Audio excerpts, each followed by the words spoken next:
Bonjour à toutes et à tous. Aujourd'hui, nous recevons le docteur Sarnor, expert en indicamétrie, pour nous parler du développement de deux capacités essentielles liées à la réussite financière. La capacité d'autonomie, CA, I47, et la capacité de stabilité, IG25. Bonjour docteur, merci d'être avec nous. Bonjour, et merci pour cette opportunité que vous m'offrez. En effet, ces deux capacités, l'autonomie et la stabilité, sont fondamentales, surtout dans la gestion de notre situation financière. Cette conversation s'appuie sur un ouvrage remarquable de Brian Tracy, Les 100 lois immuables du succès dans les affaires, traduit par Vincent Cadillo. Sans le savoir, l'auteur décrit des lois qui rejoignent parfaitement ce que nous appelons, en indicamétrie, les énergies capacitaires intrinsèques ancrées dans le vibramoine énergétique. C'est fascinant. Qu'est-ce qui vous a particulièrement marqué dans ce livre ?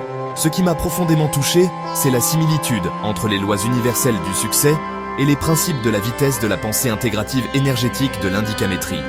Brian Tracy explique que si tu apportes de la valeur aux autres, tu attires naturellement de bonnes vibrations à toi-même. Nous nous efforcerons dans cette interview d'apporter une lumière sur la question. Grâce à la traduction de Vincent Cadillo, qui a bien voulu traduire en français l'ouvrage de Brian, ces lois deviennent accessibles et illustrées par des expériences concrètes. Vous parlez souvent de « tester par soi-même ». Pourquoi cette insistance ? Parce qu'il ne suffit pas d'y croire ou de ne pas y croire. Il faut expérimenter. C'est en testant ces principes que j'ai découvert leur puissance.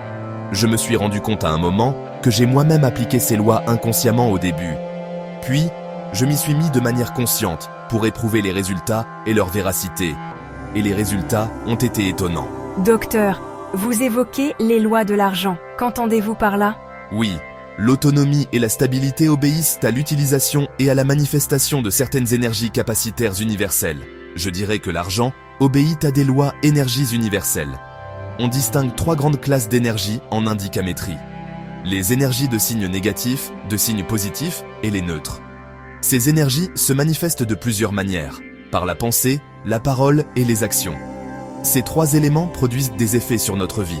La pensée demeure l'énergie matière première la plus importante. Votre manière de penser est très capitale pour votre avenir. Elle suscite plusieurs types d'énergie. L'une d'entre elles est l'énergie d'autonomisation. Vous pouvez décider de votre autonomie par la pensée. Chacun de nous doit développer cette énergie pour atteindre son indépendance financière. Tu dois décider et désirer atteindre le point où tu as suffisamment d'argent pour ne plus t'en inquiéter. Et la bonne nouvelle, c'est qu'aujourd'hui, cette indépendance financière est plus accessible que jamais. Concrètement, comment cela fonctionne-t-il ? Par la loi de cause et effet. Le succès financier n'est pas un hasard, c'est un effet. Il résulte de causes précises, des attitudes, des habitudes et des actions spécifiques. Si tu identifies ces causes et les appliques, tu obtiens les mêmes effets que ceux qui ont réussi avant toi. Mais si tu ne le fais pas, tu n'auras pas les mêmes résultats. C'est aussi simple que cela. Et ces lois sont observables dans la vie réelle ? Absolument. Selon Brian, aux États-Unis, des millions de personnes sont parties de rien et ont atteint l'indépendance financière à partir de la bonne manière de faire les choses, dont la base est l'ensemble qui porte sur la pensée, l'action et la parole. Leurs comportements ont été étudiés et nous savons aujourd'hui que nos croyances dominantes concernant l'argent déterminent ce que nous en gagnons et conservons. Justement, quelle est la bonne attitude à adopter vis-à-vis de l'argent ? D'abord, comprendre que le but de la vie, c'est d'être heureux et que l'argent n'est qu'un moyen, pas une fin. La peur du manque d'argent crée du stress, de la souffrance et bloque l'énergie d'abondance. Pour être en paix, il faut bâtir une sécurité financière suffisante et adopter une relation saine à l'argent. Certains pensent-ils pourtant que l'argent est mauvais ? Que leur répondez-vous ? Voilà, vous avez bien dit un « ils pensent ». En pensant cela, ils mettent en branle l'énergie contraire à l'acquisition de l'argent, à l'autonomisation financière. C'est l'un des plus grands malentendus. L'argent n'est ni bon ni mauvais, il est neutre. Ce qui compte, c'est comment on l'acquiert et comment on l'utilise. Il s'éloigne de ceux qui le gaspillent, mais il gravite autour de ceux qui le respectent et l'utilisent pour créer de la valeur. Je dis souvent, l'argent est comme une convoitise. Si vous voulez acquérir de l'argent, vous devez l'accepter, le respecter, le comprendre et en prendre soin.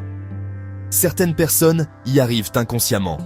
Leur 8e conscience favorise ce comportement, mais certains ayant une dette karmique de pesanteur n'y comprennent pas tôt et risquent même de ne jamais y parvenir.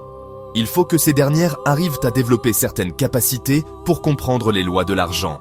Et pour ceux qui disent ne pas savoir gérer l'argent, Gérer l'argent relève des compétences et des capacités. Gérer est un acte qui s'apprend, donc une compétence. Ce n'est pas une question de chance, mais de discipline et de connaissance. Mais le point de départ est capacitaire. C'est de croire que tu as la capacité d'obtenir tout l'argent que tu désires. Développer la pensée créative à une vitesse intégrative. Regarde-toi comme quelqu'un de prospère, qui attend simplement de manifester sa réussite. un dernier mot sur cette partie, docteur? Oui, l'argent te donne le choix et la liberté, mais il ne doit jamais devenir ton maître. Il doit rester un outil au service du bonheur et de la sécurité. Le développement capacitaire est un moyen pour arriver à cette fin. Développez vos capacités d'autonomie et de stabilité, ICANT 37 et 825, et vous verrez que la richesse suivra naturellement. Merci, docteur Sarnor, pour cet échange inspirant. À présent, nous entamons la présentation des différentes lois de l'argent.